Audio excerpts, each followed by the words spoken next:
BBC বাংলার সান্ধ্য অধিবেশন প্রবাহতে আপনাদের স্বাগত। আজ আপনাদের সাথে লন্ডন স্টুডিও থেকে আছি মানসী বড়ুয়া।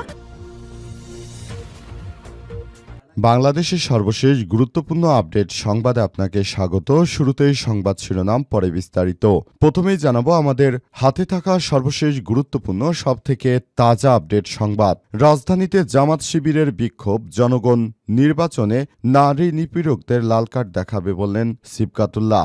ইসলামী ছাত্র শিবিরের সেক্রেটারি জেনারেল সিবগাতুল্লাহ বলেছেন, বিএনপির ইতিহাস থেকে শিক্ষা নিতে হবে। ব্যর্থ হয়েছে তারা 5 বারের দুর্নীতিতে চ্যাম্পিয়ন। তিনি স্মরণ করে দেন যে বিগত স্বৈরাচারী শাসক শেখ হাসিনা যেমন জুলাই আন্দোলনে নারীদের উপর হামলা চালিয়েছিল, একইভাবে বিএনপি এখন আমার মা বোনদের উপর হামলা চালাচ্ছে। চট্টগ্রামে তারা আমাদের মা বোনদেরকে রক্তাক্ত করেছে। রাজধানী ঢাকায় আমাদের এক নারী নেতৃত্বকে হত্যা করেছে বিএনপি। পাশাপাশি গাজীপুরে একজনকে কুপিয়ে হত্যা করা হয়েছে। এই ঘটনায় বিএনপির সন্ত্রাসীদের মুখোশ উন্মোচন করে দিবে জামাতের নেতাকর্মীরা।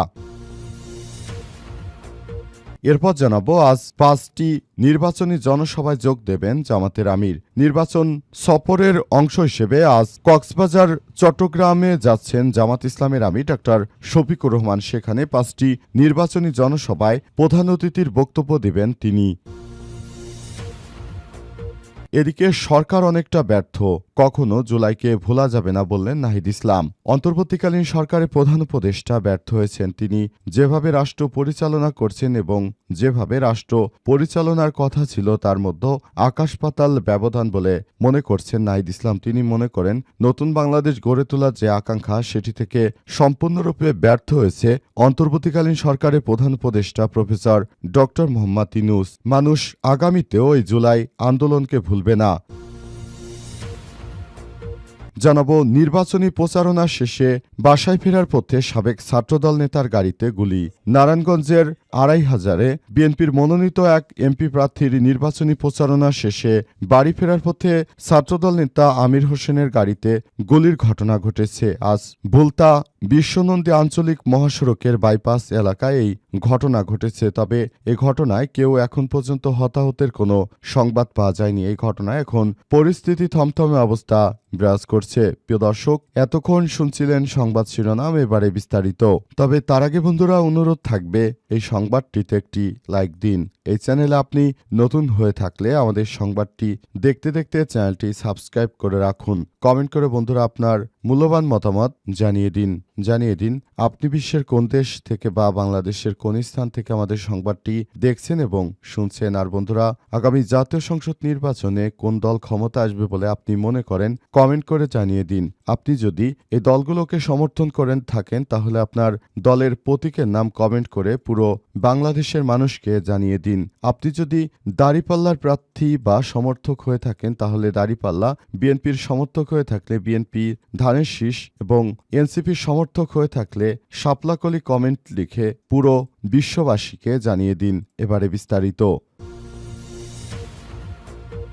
জনগণ নির্বাচনে নারী নিপীড়কদের লাল কার্ড দেখাবে বলেন সিবগাতুল্লাহ। রাজধানীতে জামাত শিবিরের বিক্ষোভ। ইসলামী ছাত্র শিবিরের সেক্রেটারি জেনারেল সিবগাতুল্লাহ বলেছেন, বিএনপি ইতিহাস থেকে শিক্ষা নিতে ব্যর্থ হয়েছে। তিনি স্মরণ করে দেন যে বিগত স্বৈরাচারী শেখ হাসিনাও বিএনপির মতো একই পথে হেঁটেছিল। বিএনপি যেভাবে জামাত ইসলামের নেতৃত্ববৃন্দের উপর হামলা করছে এবং বিভিন্ন জায়গায় নারীদের উপর অত্যাচার করছে এবং হামলার ষড়যন্ত্র করছে এবং হামলা করে অসংখ্য মানুষকে হত্যা করেছে, ঠিক একই কায়দায় বিগত সময় স্বৈরাচারী শেখ হাসিনাও হেঁটেছিল। তখন এদেশের জনগণ কিন্তু রায় দিয়ে তাদেরকে দেশ ছাড়া করেছে। সুতরাং আগামীতে যে নতুন বাংলাদেশ গড়ে তোলা হবে সেখানেও বাংলাদেশ জামাত ইসলাম বিপুল ভোটে জয়লাভ করবে।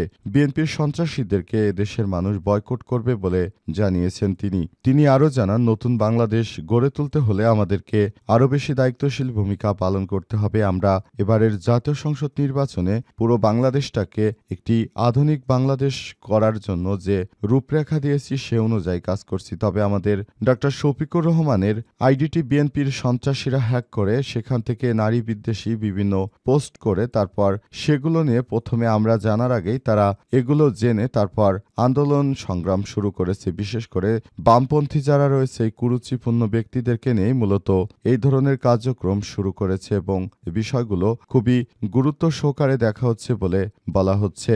অন্তর্বর্তীকালীন সরকারের প্রধান উপদেষ্টা প্রফেসর ডক্টর মোহাম্মদ ইউনূসের সরকার এই বিষয়গুলোকে খুবই গুরুত্ব সহকারে দেখছেন এবং আগামী জাতীয় সংসদ নির্বাচনে সবগুলো সুন্দরভাবে দেখভাল করা হচ্ছে।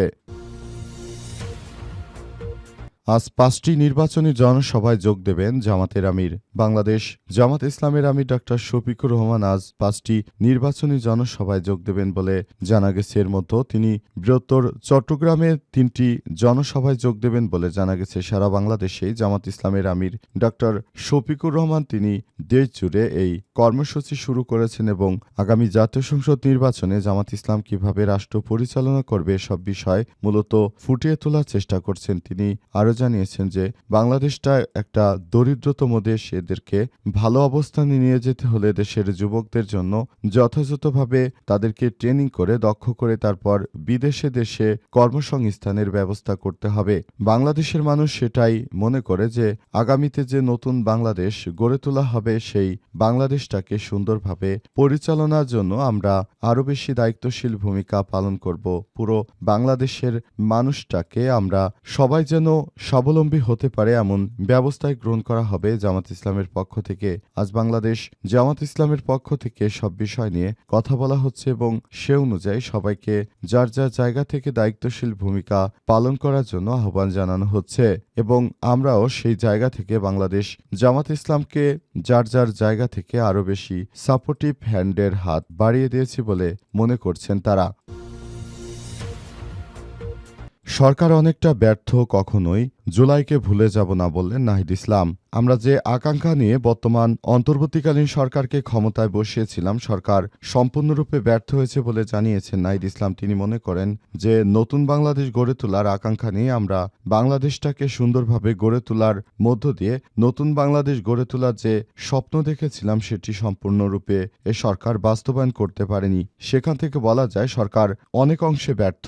বর্তমান সরকারের কাছে আমাদের যে প্রত্যাশা ছিল সেই প্রত্যাশা অনুযায়ী আমরা যে কর্মকাণ্ড করতে চেয়েছিলাম সেগুলো করতে পারিনি। পুরো বাংলাদেশটাকে সুন্দরভাবে গড়ে তুলতে হলে বাংলাদেশের জনগণকে সঙ্গে নিয়ে আগামীর বাংলাদেশ গড়ে তুলতে হবে। এজন্য সবাইকে নিয়ে একটি সুন্দর বাংলাদেশ গড়ে তোলার মধ্য দিয়ে আমরা বাংলাদেশটাকে সুন্দরভাবে সাজিয়ে গুছিয়ে নিতে চাই বলে জানিয়েছেন অন্তর্বর্তীকালীন সরকারের প্রধান উপদেষ্টা প্রফেসর ডক্টর মোহাম্মদ ইউনূস। কিন্তু প্রকৃতপক্ষে সরকার এখন পর্যন্ত কোনো কিছুই করতে পারেনি এবং কোনোভাবে সরকার আমাদেরকে ভালো কোনো কিছু উপহার দিতে পারেনি বলে আক্ষেপ প্রকাশ করেছেন নাহিদ ইসলাম। তিনি বলেন যে চেতনা নিয়ে আমাদের অগ্রযাত্রা ছিল, যে চেতনা নিয়ে আমরা খুনি ফ্যাসিস্ট হাসিনার বিপক্ষে দাঁড়িয়েছিলাম, সারা বাংলাদেশের মানুষ জেগে উঠেছিল, এখন সেই চেতনাটাকে ধ্বংস করে দিয়েছে তারা। তাই সেখান থেকে আমাদেরকে বেরিয়ে আসতে হবে এবং এ সরকারের কাছে আমাদের প্রত্যাশা থাকবে তিনি যেন আবারও তার জায়গা থেকে ভালো অবস্থানে যাওয়ার জন্য এবং